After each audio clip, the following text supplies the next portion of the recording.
Hello, everybody. Raven Knight here, and welcome back to our next installment of our Bible study series going over the Sermon on the Mount, in particular the Beatitudes.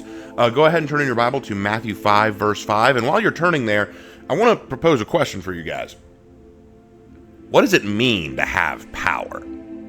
Even better, if you have power, what would you do with it? I think those are two very important questions we need to wrestle with, and ones that I think many of us have thought about in our own time. I've thought about it. I think we've all had a moment when we said, if I was just this rich, or if I had this much political power, or if I was president, or if I was king of the world, or if I was a superhero, or if I was any of these things, I would fix this by doing blank. If I had the power, I could get this. If I had the power, I could do this.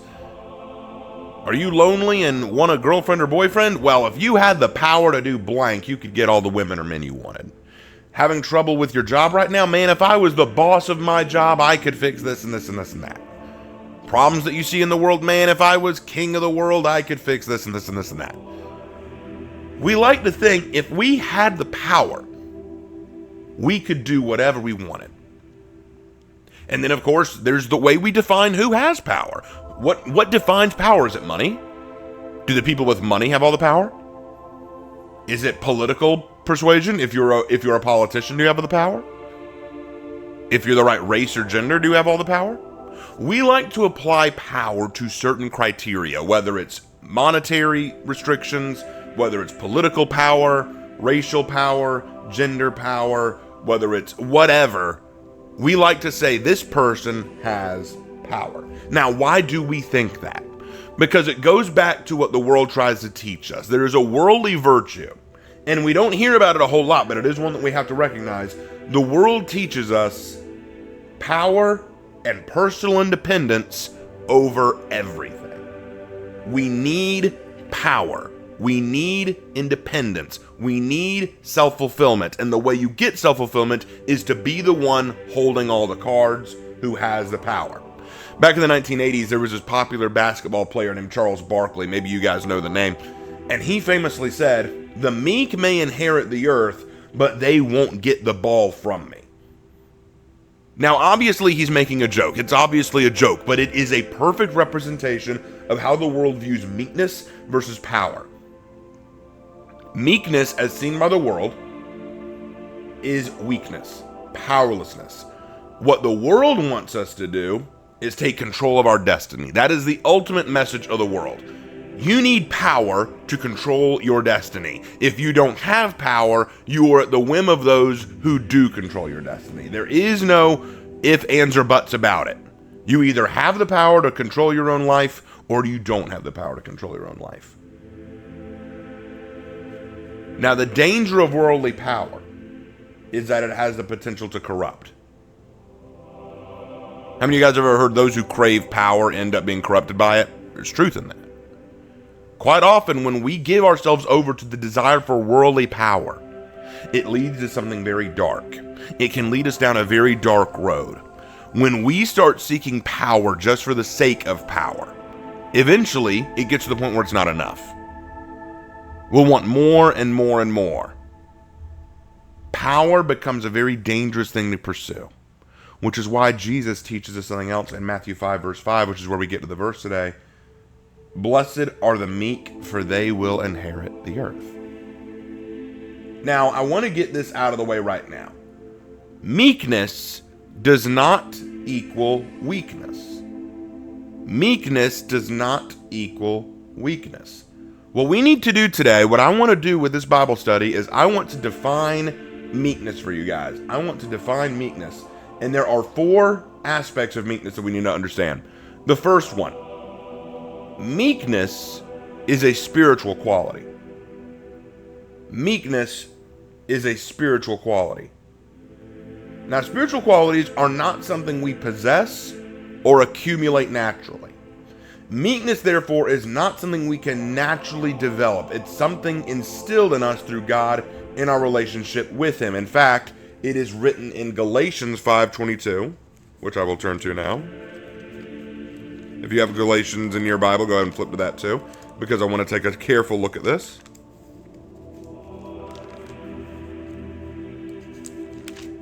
Here we are, Galatians 5:22. And you may recognize some of this. It talks about the fruit of the Spirit. If you've ever heard this, it's a little sing-song thing that we used to say. But the fruit of the Spirit is love, joy, peace, forbearance, kindness, goodness, faithfulness, gentleness, and self-control. Another synonym for meekness is gentleness. And here we see it in verse 23. Gentleness and self-control. Gentleness. It is a fruit of the Spirit. Now, note that term, fruit of the Spirit. Meekness is not something you can develop on your own. It is something given to you by the Lord. It is a spiritual quality. So in order for you to truly represent your meekness, in order for you to practice and cultivate meekness, it requires spiritual intervention. You need the Lord working through you to help you cultivate meekness. Why? Because we as humans crave power. We crave to move up the social, economical, financial totem pole. But to truly recognize gentleness, to back down from the craving of power, we need an intervention from the Lord. That is why it is a spiritual quality. The second thing about meekness is willful submission. Meekness is willful submission. And this is probably one of the hardest ones, but if you turn to Matthew 37, 3 through, if you turn, sorry, not Matthew, Psalm 37, 3 through 9. Got to turn to my own Bible to it.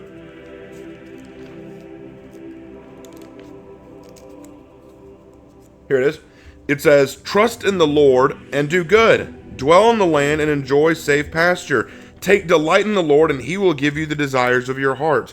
Commit your way to the Lord, trust in him, and he will do this. He will make your righteous reward shine like the dawn, your vindication like the noonday sun. Be still before the Lord and wait patiently for him. Do not fret when people succeed in their ways, when they carry out their wicked schemes. Refrain from anger and turn from wrath. Do not fret, it leads only to evil. For those who are evil will be destroyed, but those who hope in the Lord, watch this, will inherit the land. You catch that? Inherit the land. Where have we heard that before? It goes right back to Matthew 5:5. Blessed are the meek, for they will inherit the earth. One of the cool things about Matthew's gospel, because there are 4 gospels, Matthew, Mark, Luke, and John. But the cool thing about Matthew's gospel is he so often ties what Jesus says back to Old Testament promises. And this is where he ties it back to, right back to Psalm 37. We see it reflected right here. And what does it say? Be patient and wait on the Lord. Submit to the Lord. He will take care of everything. See, that comes back to the whole point about power. People like to say, well, if you have power, you can control your destiny. Everything works out well for you when you control your own destiny. When you have the power, everything is under your control. Psalm 37 says, wait on the Lord. He's got it. And if you want another example, look at Matthew 26, 39, and 42. In Matthew 36, Jesus is going to the Garden of Gethsemane. This is right before he gets arrested and prepared for crucifixion. He prays to God, and he says, God, I'm afraid. If it be your will, if you can, remove this burden from me. I don't want to do it, but your will be done first. If it is your will that I go through this, I will do it. That is meekness. Willingness to submit yourself to God. Willingness to submit yourself to the Lord, saying, Lord, you know better. You've got a plan, and even though I don't understand it, and I might even be afraid of it, I know you've got this. You're going to help me out. That's meekness. The third thing meekness is quiet waiting. Meekness is quiet waiting. If we look back at Psalm 37, 9 specifically, it says, for those who are evil will be destroyed, but those who hope in the Lord will inherit the land. Meekness requires us to wait on God patiently. The message of the world is, you want success, go and grab it. Get it. Opportunity knocks, and we're required to jump on it when it does. But when the world tells us to go, sometimes God asks us to wait. When it comes to the promise of our inheritance, God often asks us to wait.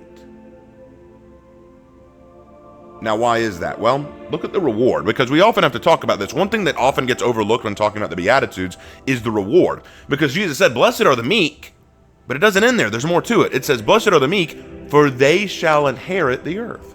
Remember how we talked about in Psalm 37, it says, for they shall inherit the land? What's the difference there? Well, understand in context. Understand this in context. When it comes down to it, in the Old Testament, when talking about inherit the land, quite often it has to do with God promising the promised land to the Israelites. In the Old Testament, God says, I will give you this land. This land is yours by right. I have given it to you. It is yours. But they didn't get it right away. They had to wait for God to get them there. They had to get through Egypt. They had to get through the desert, get through all that, and then finally they came to the promised land. And even then, they had to work for it. They had to go in, deal with all the people that were already there, and take the land for themselves. It took time. It was not something they were like, all right, well, we walked in, we're here now. It took time.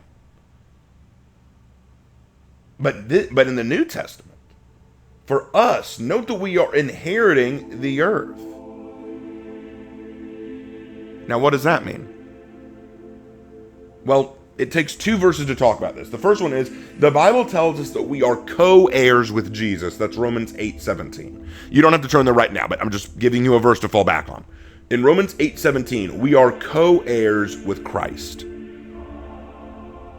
If Christ is to be the king of this world, and we are co-heirs with him, and we see that in Revelation 21:1-4, Jesus will return one day in power. He will conquer this world, and he will build up a brand new earth and a brand new heaven. And if we are to be co-heirs with Christ, as it says in Romans 8:17, then that means we will be inheriting the earth alongside Jesus. But what is required to inherit the earth alongside Jesus? Meekness.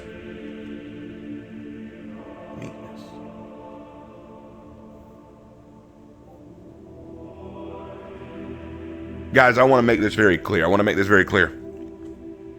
Meekness, again, is not weakness. Meekness is not just laying down and taking it from the enemy. That's not what I'm saying. That's not what meekness is. What we have is a spiritual quality that requires us to quietly wait on Jesus and offer willful submission to God. But there's one more quality. Meekness is controlled strength. I'm going to hammer this home as hard as I possibly can. Meekness is controlled strength. Meekness means that you control your anger. It means you don't seek revenge. It means you don't slander or lie or harass others.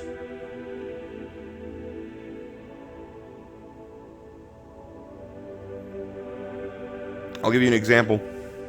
In 2005, this is a popular story. There was a 12-year-old girl who was kidnapped in Ethiopia. The kidnappers tried to, before they could do anything, were scared off by a pride of lions. The girl couldn't go anywhere. She was abandoned. The lions, though, did not eat her.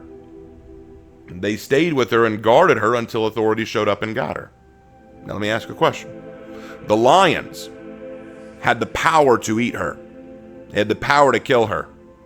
They didn't. Are they weak? Just because you have the power to do something, just because you can, does not mean that you are righteous or good for doing it. There will be moments in your life where you feel like you can get your revenge on that guy who pissed you off. You can get your payback. You can slander someone you don't like. You have the power to do a lot of things. But just because you have power does not mean you should use it. For the meek control their strength. One of the cool things, people always say that I'm a knight simp, but let me say this about the knights. One thing I like about the aspect of knights, or at least the romanticized version of knights, is that a knight is one with power, with strength, but tempers it and controls it. Any blind fool can pick up a weapon and run around beating up people.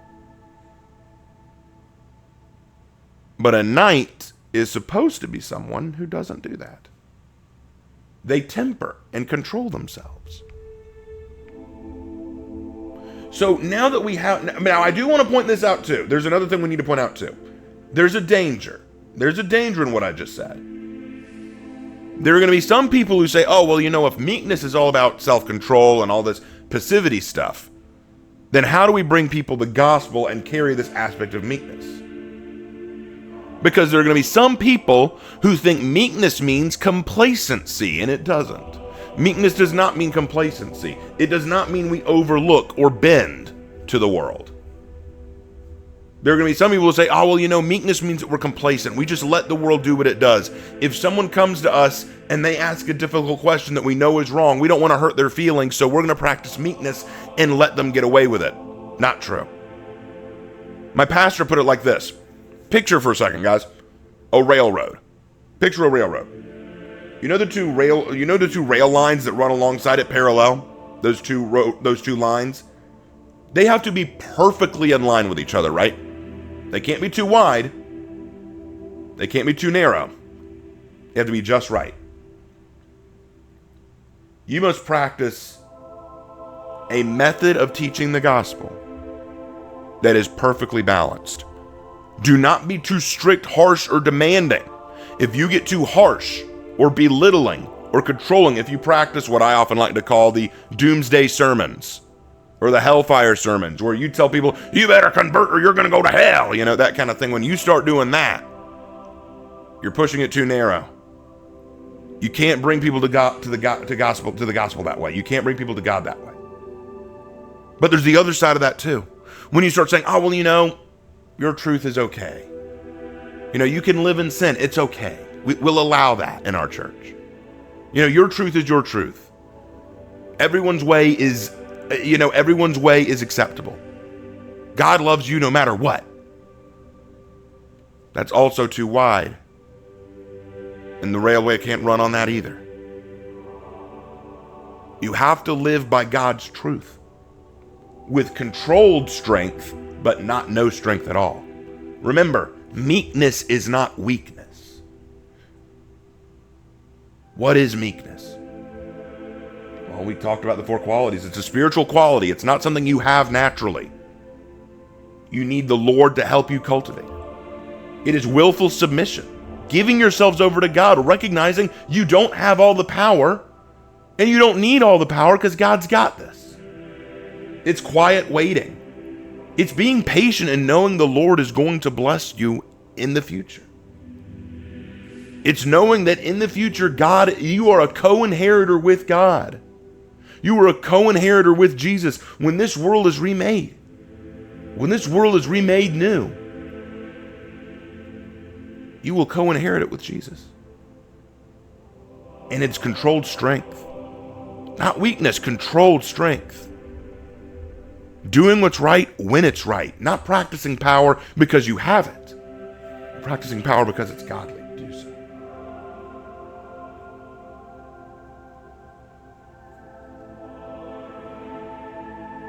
Charles Barkley's line went, "The meek may inherit the earth, but they won't get the ball from me."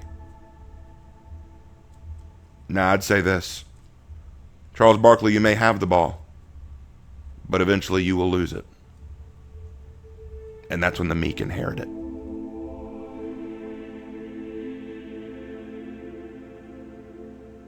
Meekness is a quality that Jesus asks us to cultivate because only the meek can inherit the earth. This was a heavy one, but I'm glad we touched into it. This is a very important beatitude. But we're not done, guys. We still got more Beatitudes to go. There's a lot more to go. I'm very excited to dive into them. I hope you enjoyed this one. Thank you for watching, and as always, I will see you in my next video. Take care.